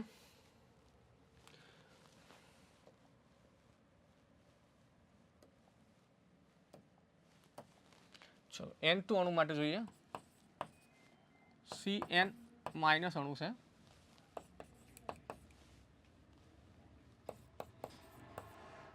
O2 પ્લસ છે, NO છે. ઇલેક્ટ્રોનની સંખ્યા 7 + 7 એટલે 14 ઇલેક્ટ્રોન થાય છે. કાર્બનના 6, 7 + 1 14 ઇલેક્ટ્રોન થાય છે. ચલો બીજાની અંદર 8 + 8 - 1 એટલે અહીંયા 15 ઇલેક્ટ્રોન થાય છે. નાઇટ્રોજનના 7 અને ઓક્સિજનના 8, અહીંયા પણ 15 ઇલેક્ટ્રોન થાય છે. ઓપ્શન સી ની અંદર જોઈએ. F2- અને O2 2-. ચલો F2- ની અંદર ઇલેક્ટ્રોનની સંખ્યા તો 9 + 9 + 1 19 ઇલેક્ટ્રોન થાય છે. જ્યારે O2 2 માઇનસમાં 8 + 8 + 2 18 ઇલેક્ટ્રોન થાય છે. તો મિત્રો અહીંયા એક જોડી એવી મળે છે કે જેની અંદર ઇલેક્ટ્રોનની સંખ્યા સમાન નથી, અને જેના ઇલેક્ટ્રોનની સંખ્યા સમાન ના હોય એમના બંધ ક્રમાંક પણ સમાન મળતા નથી. બરાબર. તો અહીંયા એ હિસાબે જોઈશું, ઇલેક્ટ્રોનની સંખ્યા જુદી છે એટલે બંધ ક્રમાંકના મૂલ્યો પણ જુદા જુદા છે. બરાબર. તો અહીંયા આપણો જે જવાબ છે એ થાય છે સી.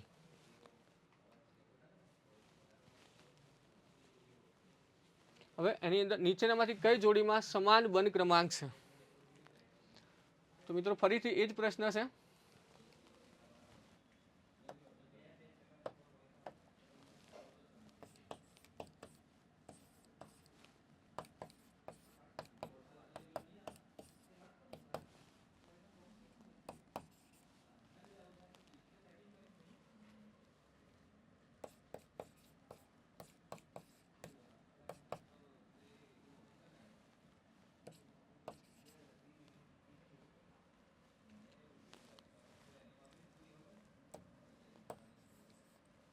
કાર્બનના 6 7 14 થાય છે.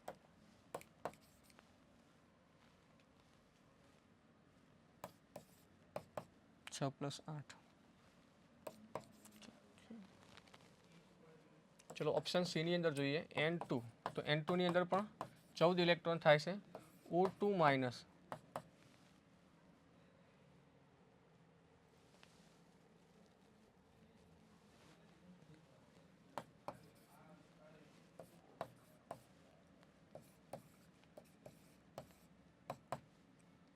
કાર્બનના 6 અને ઓક્સિજન 8 એટલે 14 થશે.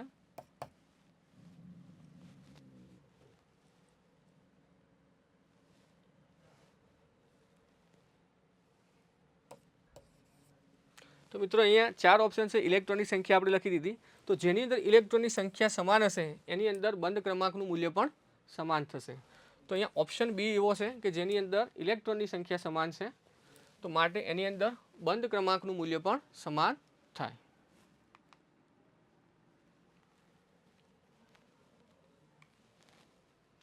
આણ્વીય કક્ષકવાદના આધારે નીચેનામાંથી કયો દ્વિપરમાણુય અણુ એક જ પાઈ બંધ ધરાવે છે?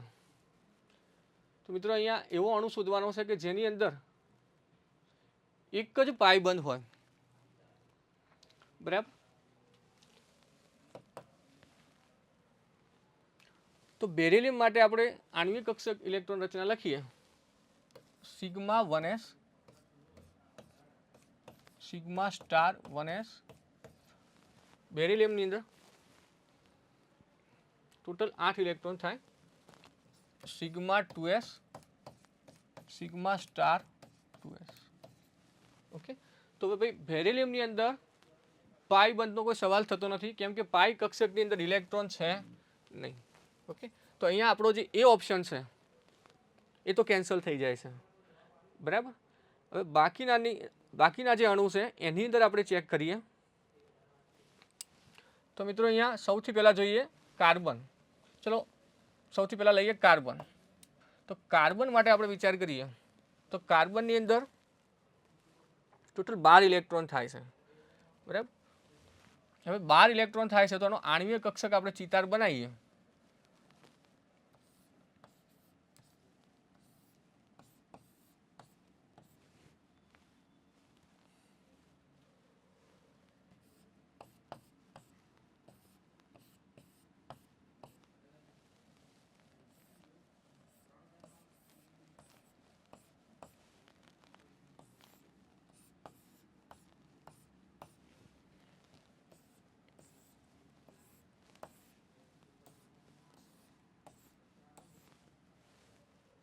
મિત્રો શરૂઆતની 4 કક્ષક આપણે બતાવતા નથી, ઉપરની બતાવીએ.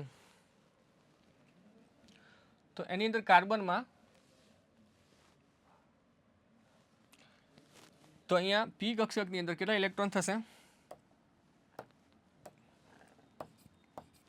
2 ઇલેક્ટ્રોન.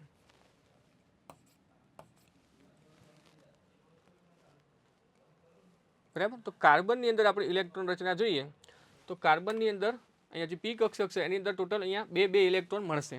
બરાબર. હવે આ જે છે પાઈ 2p x બરાબર પાઈ 2p y, અહીંયા છે સિગ્મા 2p z, અહીંયા છે પાઈ સ્ટાર 2p x બરાબર પાઈ સ્ટાર 2p y, જ્યારે અહીંયા છે સિગ્મા સ્ટાર 2p z. હવે મિત્રો અહીં ઇલેક્ટ્રોન ભરીએ તો અહીંયા ટોટલ 1 2 3 અને 4 ઇલેક્ટ્રોન થાય છે. તો પહેલો ઇલેક્ટ્રોન, બીજો આ રીતે ભરીએ, ત્રીજો અને ચોથો. તો મિત્રો 4 ઇલેક્ટ્રોન ભરી દઈએ તો 4 ઇલેક્ટ્રોન અહીંયા પાઈ કક્ષકની અંદર ભરાય છે, બરાબર. તો અહીંયા 4 ઇલેક્ટ્રોનની સંખ્યા થાય છે, બરાબર. ઇલેક્ટ્રોનની સંખ્યા અહીં કેટલી થાય છે? 4. તો દ્વિપરમાણુય અણુ એક જ પાઈબંધ ધરાવે છે. તો અહીંયા પાઈબંધની સંખ્યા તમારે ગણવી હોય તો બંધ ક્રમાંક બરાબર 1/2, નીચેના ઇલેક્ટ્રોન 4 -0 બરાબર 2 થાય છે.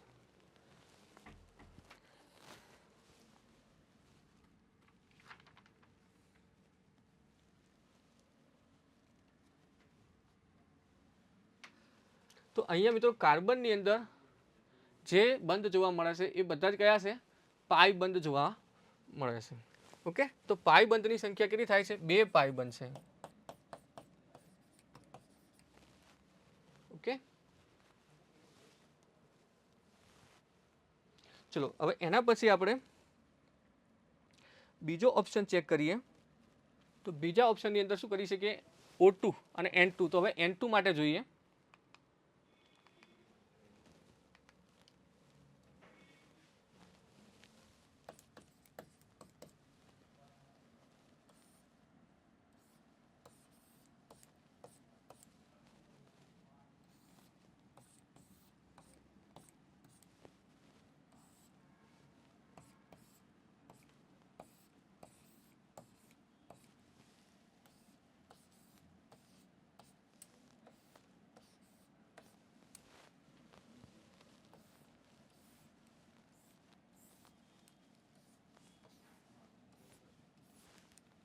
ઓકે, તો હવે N2 અણુ માટેની વાત કરીએ તો અહીંયા ઇલેક્ટ્રોનની સંખ્યા આપણે મૂકીએ.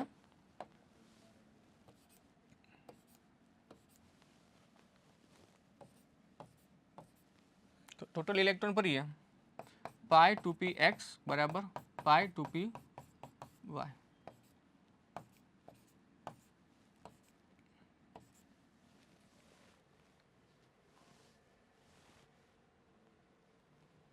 અહીંયા બંધ ક્રમાંક જોઈશું 1/2. તો નીચેની કક્ષકોની ઇલેક્ટ્રોન કેટલા થાય? 6 -0 એટલે 3 થાય છે. ઓકે, તો આની અંદર 3 બંધ બને છે.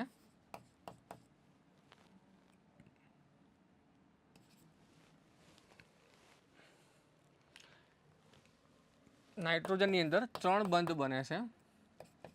તો જેની અંદર એક જે બંધ બને છે એ એક સિગ્મા બંધ છે અને 2 પાઈ બંધ છે. ઓકે,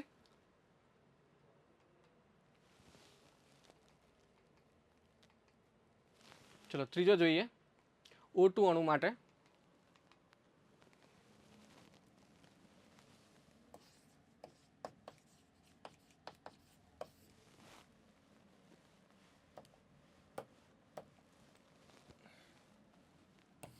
તો O2 અણુ માટે અહીંયા કક્ષકનો ક્રમ બદલાય છે.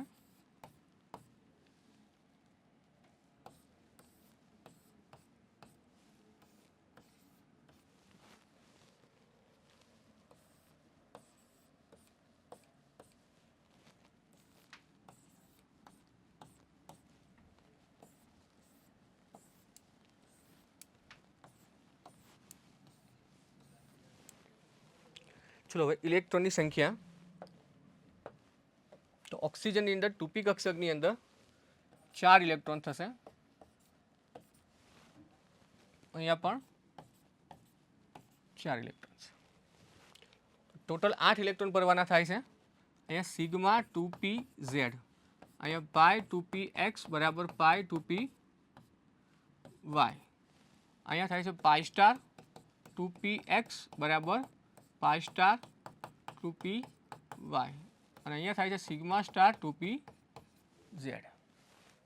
ઓકે, હવે ટોટલ 4 અને 4 ટોટલ 8 ઇલેક્ટ્રોન ભરવાના છે. તો 8 ઇલેક્ટ્રોનની અંદર પહેલો ઇલેક્ટ્રોન, બીજો અહીંયા જશે, 3, 4, 5, 6, 7 અને 8. તો અહીંયા O2 અણુની અંદર આ રીતે આપણે ઇલેક્ટ્રોન ભરી શકીએ. તો આના માટે બોન્ડ ઓર્ડર, બંધ ક્રમાંક આપણે શોધીએ તો 1/2. અહીંયા ટોટલ ઇલેક્ટ્રોનની સંખ્યા થાય છે 6 - 2 એટલે 4/2 ટોટલ થાય છે 2. તો ઓક્સિજન જે અણુ છે તો ઓક્સિજનની અંદર ઓક્સિજન વચ્ચે ડબલ બંધ છે, બરાબર. હવે અહીંયા પાઈ કક્ષકની અંદર ટોટલ 4 ઇલેક્ટ્રોન છે, 4ની અંદરથી 2 બાદ કરીશું એટલે 2 ઇલેક્ટ્રોન રહેશે. એટલે કે પાઈ બંધની સંખ્યા 1 છે.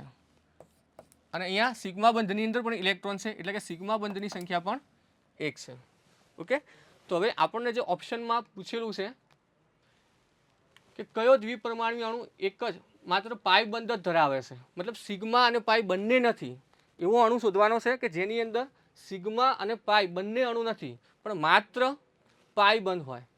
તો આની અંદર આપણે જોયું કે ભાઈ Be2 અણુની અંદર તો પાઈ બંધ હોતો જ નથી. હવે C2 અણુની અંદર જોઈએ તો C2 અણુની અંદર જે બંધ જોવા મળે છે એ માત્ર એક જ પ્રકારનો બંધ છે, એ પાઈ બંધ જ છે. આની અંદર સિગ્મા બંધ જોવા મળતો નથી. ઓકે. તો અહીંયા આપણો જે જવાબ છે એ C2 અણુ થશે, કેમ કે એની અંદર સિગ્મા બંધ હોતો નથી. એની જગ્યાએ N2 ની અંદર જોઈશું તો સિગ્મા બંધ પણ છે અને પાઈ પણ છે, બરાબર. અને બંને એની અંદર બંને બંધ આવે છે. ઓકે. અને એ રીતે O2 ની અંદર જોઈશું તો O2 ની અંદર પણ સિગ્મા અને પાઈ બંને બંધ આવે છે. તો અહીંયા માત્ર એક જ અણુ એવો છે કે જેની અંદર જે બંધ છે માત્ર પાઈ પ્રકારનો બંધ છે. ઓકે. તો અહીંયા જવાબ થાય છે આપણો D.